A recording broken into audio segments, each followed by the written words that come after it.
When I dropped out of school, a lot of people didn't understand it and they thought I was completely crazy. I did something called the Thiel Fellowship, which was a new program at the time created by someone named Peter Thiel, where they pay 20 people under the age of 20 to drop out of college and give them $100,000 to just do whatever they want. It was a very controversial program at the time.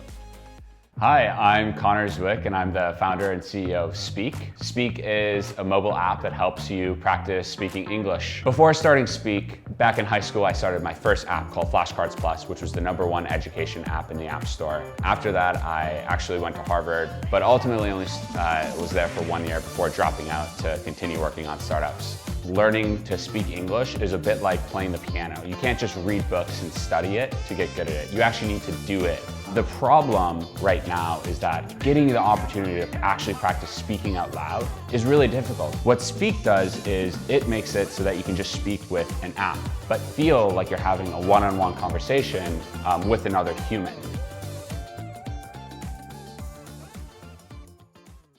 So my first company was called Flashcards Plus. Flashcards are not a super common study technique in Korea, but they're incredibly common in the US. And it's essentially just using index cards and then flipping through them to study. In high school, this was in the early days of the iPhone. I remember using flashcards to study for a test.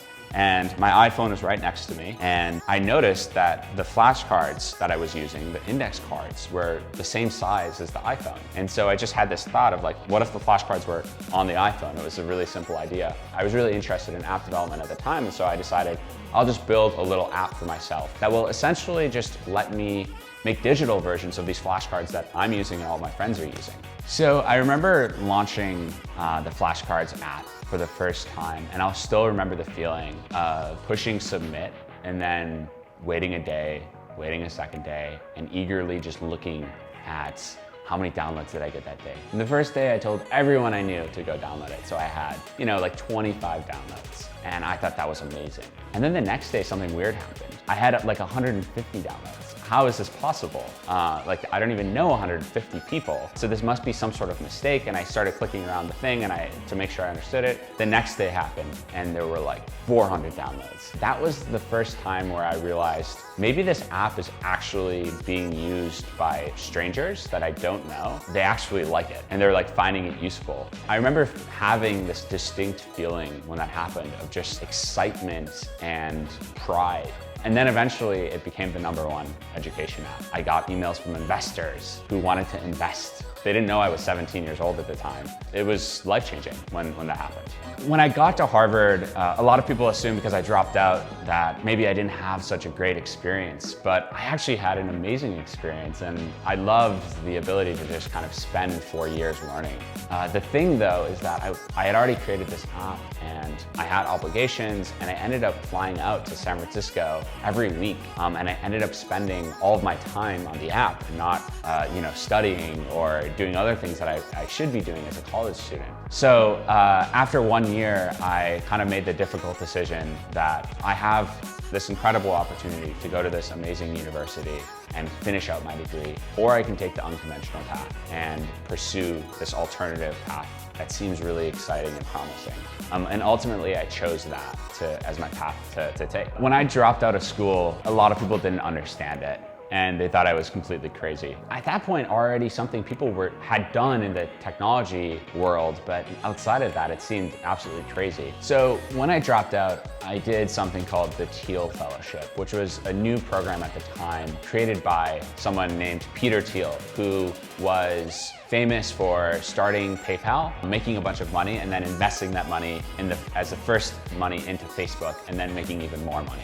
And he had a lot of contrarian ideas. His most contrarian idea, though, was the idea of this fellowship, where they pay 20 people under the age of 20 to drop out of college and give them $100,000 to just do whatever they want. It was a very controversial program at the time, mostly because they were paying all of these, promising young adults who were, at good institutions like Harvard and Stanford and MIT to stop that and move and just kind of like jump ahead and go start a startup or do research or whatever.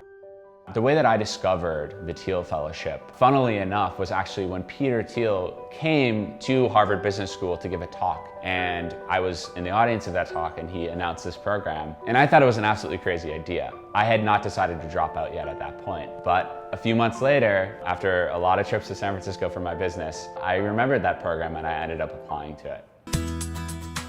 The Thiel Fellowship gives a lot of different things to Thiel Fellows. Number one, it gives you validation so that you can go home to your mom and be like, I'm not just gonna be a bum. When I started the Thiel Fellowship, there was something called the finalist round where they invited 40 people to come and meet in person, and then ultimately they would select 20 from that 40. And it's not that surprising. The sort of person that this program attracted was a little bit crazy. One person was interested in asteroid mining. Other people were doing novel AI research. Someone was trying to end aging. If I had money back then, I wish that I would have invested in all of them, because someone's created the design tool Figma, someone created the largest competitor to Airbnb and the biggest hotel chain in India. One person created Ethereum, which is the second largest cryptocurrency project. In the United States, you can't drink until you're 21. So, what are you to do?